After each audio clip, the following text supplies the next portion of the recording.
Hello, this video is intended to teach you how to take notes. A couple of different ways of doing that from an elementary school perspective.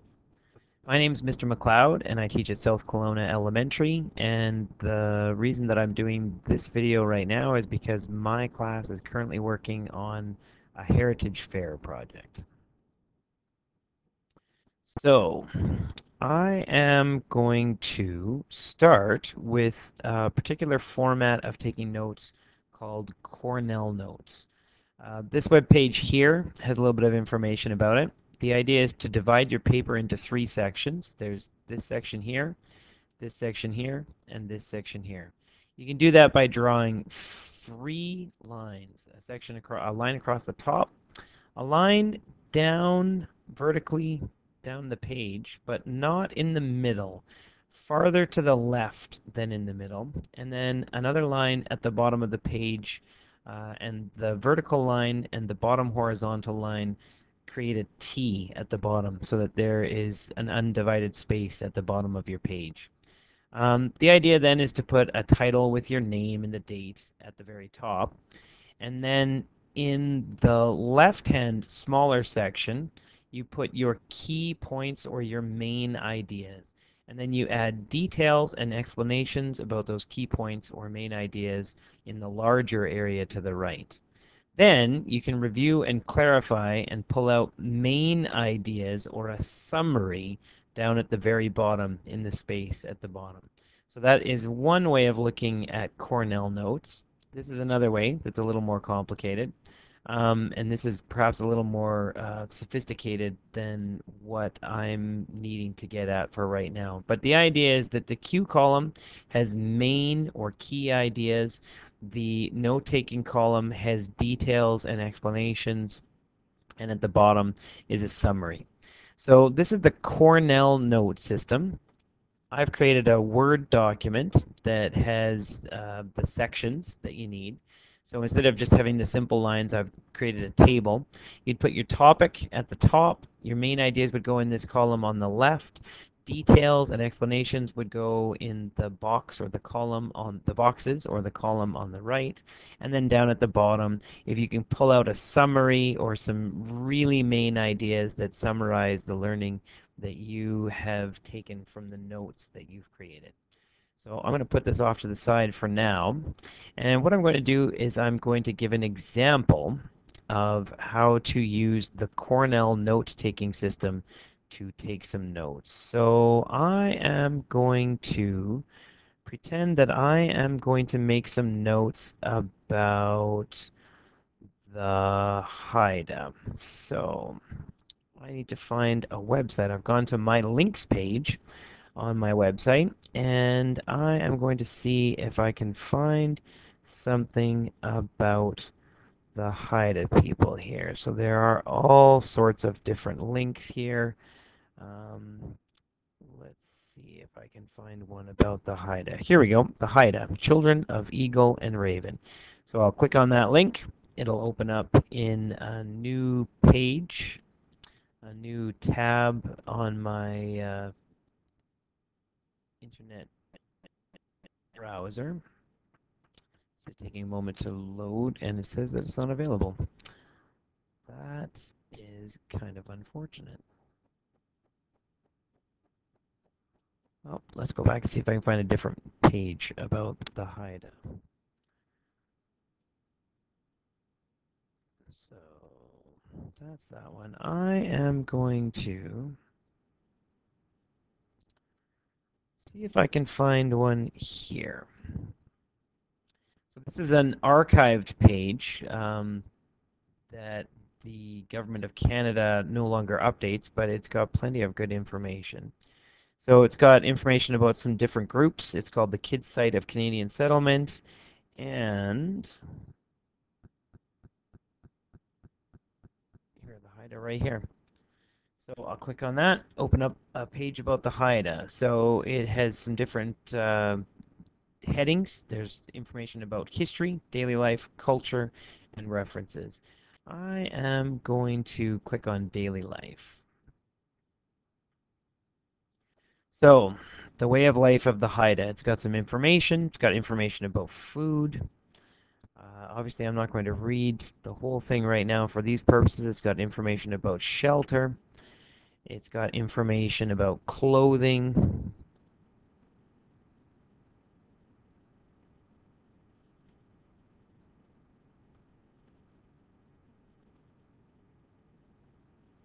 It's got information about transportation, education, and that covers the topics for daily life. So let's say that I was doing some notes or taking some notes, and I needed information about clothing, shelter, and food. So on my Cornell notes, write I would find some ways to describe the topic of my notes. So I would write that my notes are going to be about the Haida. And the main ideas are going to be, or the cues are going to be food, clothing, and shelter.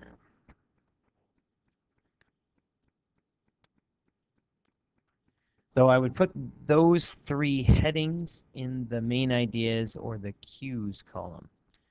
Then what I would do is, and I'm just going to do this for clothing. So in the clothing section, as I read the clothing section, I'm going to try and find some details that I think are worthy to include in my notes, things that I'd like to remember, things that I think are important, things that might help me with the assignment that I'm working on. So here's what it says. It says, before the Haida came in contact with Europeans, most Haida wore clothes made of woven red or yellow cedar bark. Women wore skirts and capes, and men wore long capes. Besides these woven bark capes, the Haida also had large elkskin capes that were decorated at the sides with paint and fringes. The Haida women wove hats from split spruce roots, and the men painted them with forms of animals using mostly red and black, but sometimes with small touches of green and blue. So back to my notes. I'm in the clothing section. I am going to make it so that I can see this page at the same time as I can see the web page that I'm looking at. So I can look at both at the same time. So I'm going to work in the clothing section. So some key ideas. I'm not going to write it in complete sentences. I'm going to write down some points. Clothes made of woven red or yellow cedar bark. That seems like some important information. Now, what else can I write about this as I read it? Oh, so women wore skirts and capes.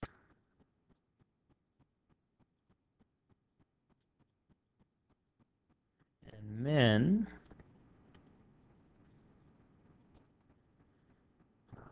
wore long capes.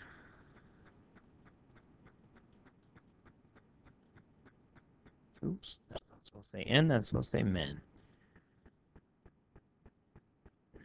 Let's see here. Besides these woven bark capes, the Haida also had large eelskin capes, or elk skin capes, I should say. Elk skin capes. Decorated, and they were decorated. So let's see here. I'm going to write this down in a new point. Decorated with paint and fringes.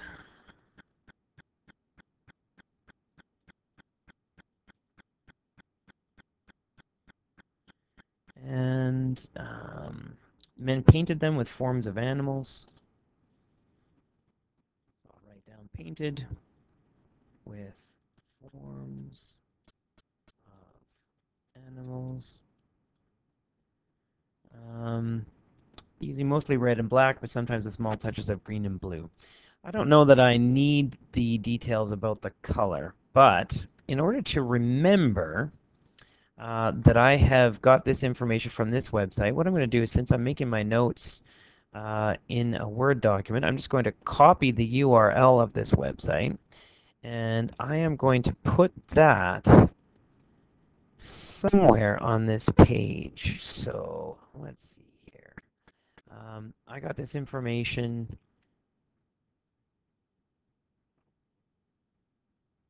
Doesn't really matter where you put it. So I'm going to put it up here. And there's a link to that website. If I wanted to come back to that website, I can always use that link to get back to that website at a future time if I needed to check or look for some information or look at the pictures or refresh my memory or anything like that. So if I'm making my notes in a Word document like this, what I want to do is I want to save my work as I go. To start, I'm going to use a name that I can remember in case I want to come back to these notes and add more to them in the future. So I'm going to save it in a place where I can find it, and I'm going to give it a name that I can remember for the next time that I need to find it. I'm going to call these Cornell Notes Haida. Then I save it, and now I've got the beginnings of some notes. It's got information about food, clothing, and shelter. So far, the information that I have completed, the details for, is some information about clothing for Haida people. So the topic is the Haida. Here's a website that I can go to find that information. Here are the headings in the left column, and some details about those headings will be in the right column, and I've completed the details and made some notes about Haida clothing. That's one way of making notes. You can use the Cornell note-taking system. You can draw those lines on a piece of paper and then take the notes by hand, or you can use a format like this in a Word document in order to record the notes in a Word document. Now, you'll note, and I want to talk a little bit about this, these notes that I've made in order for me to sort of make meaning of what I was reading, to try to understand what I was reading, and for me to be able to remember at a later time what I read, I made these notes in much the same words as they were on the website. So if you look, it says men wore long capes.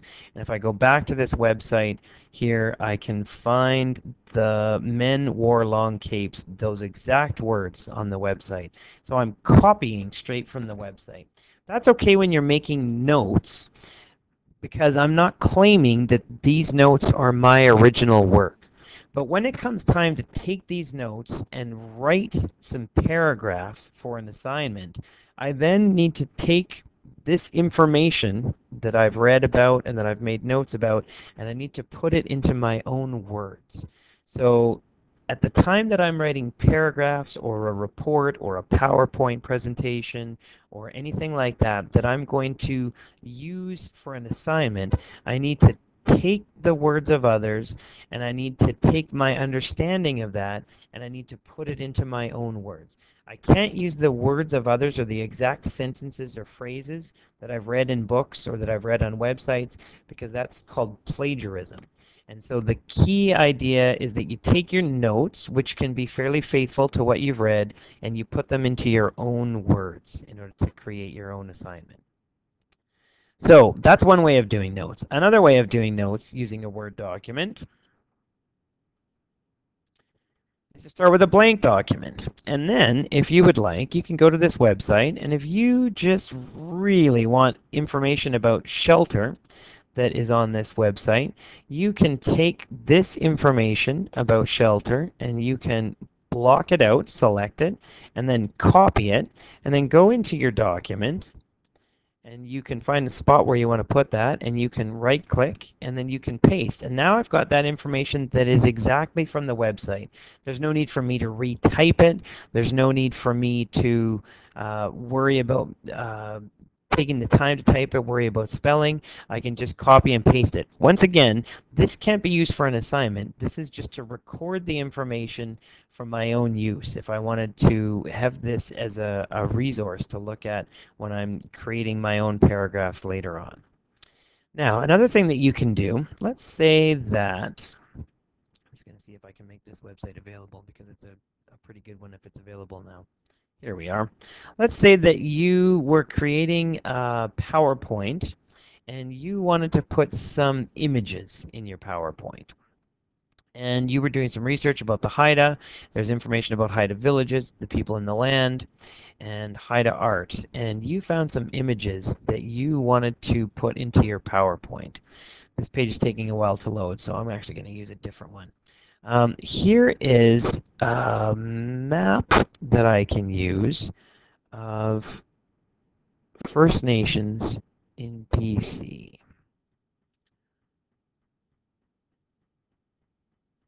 So I'm going to open this link up in a new window. So this is a PDF or a JPEG, I should say, of a map of the different First Nations groups that live in British Columbia, or what is now known as British Columbia. So what I'm going to do is, now that I am loading this web page, let's just say I wanted to use this image in my PowerPoint. A really good way to go about this is to take this JPEG, to right-click on it, save image as, and put it in a folder that you'll be able to find it. So I'm going to choose My Pictures. So here we go, My Pictures. And it's going to be called Map 2. So that's what it's going to be called. So I've put it in My Pictures. And now I just need to go to that window, or to that folder, I mean to say. And here we are, My Pictures. And I need to find Map 2. So it should be in alphabetical order. So if I scroll down until I get to the M's, which are coming up soon.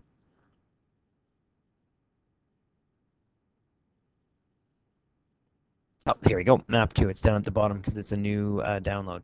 Now I've got this JPEG in my Pictures folder. Let's say that I wanted to put that in the notes that I had been making. So here I am in this Word document, and I've got some information about shelter. I could be adding other information. Right now I'm going to go Insert. I'm going to select Picture, and I'm going to find that JPEG image that I just put into My Pictures.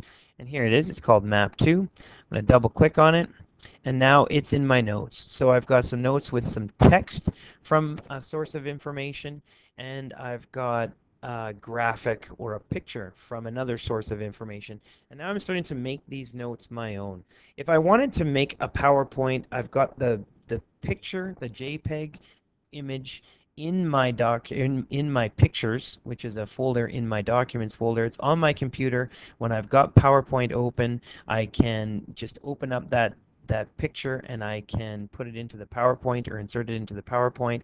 I can also print out a hard copy of this picture if I'd like to glue it onto a display board or something like that. For instance, if I were making a Heritage Fair project, I can take this picture and I can print it out and put it on the display of my Heritage Fair project. And so now, it's the same thing. I would be saving my notes as I went along, and if I ever need to print them out, I can print them out, and then I can use this information in order to write in my own words some paragraphs about the learning that I have done while doing this research.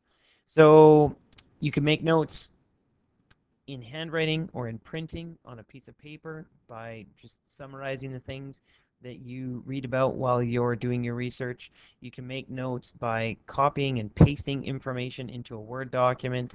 You can summarize notes in your own words using the Cornell note-taking system. And you can either do that on a piece of paper yourself or in a Word document like this one. And you can also save images and graphics that you find while you're doing your research in your Pictures folder, in your Documents folder on your computer. And one other thing that might be important for you to realize while you are doing your note-taking or research on the internet, depending on what web browser you're using, you can choose to put it in your favorites if you come across a web page that you like. So bookmarks is what it's called in the program that I'm using. So I am going to bookmark this page, and it gives me an option of what to call it. I'm going to call it BC First Nations map. And Now I've got it in my social studies folder in my bookmarks, and I'm done, and now I can find this web page if I need to come back to it. So hopefully this gets you started on the process of making notes. Obviously, you don't want to just use one source.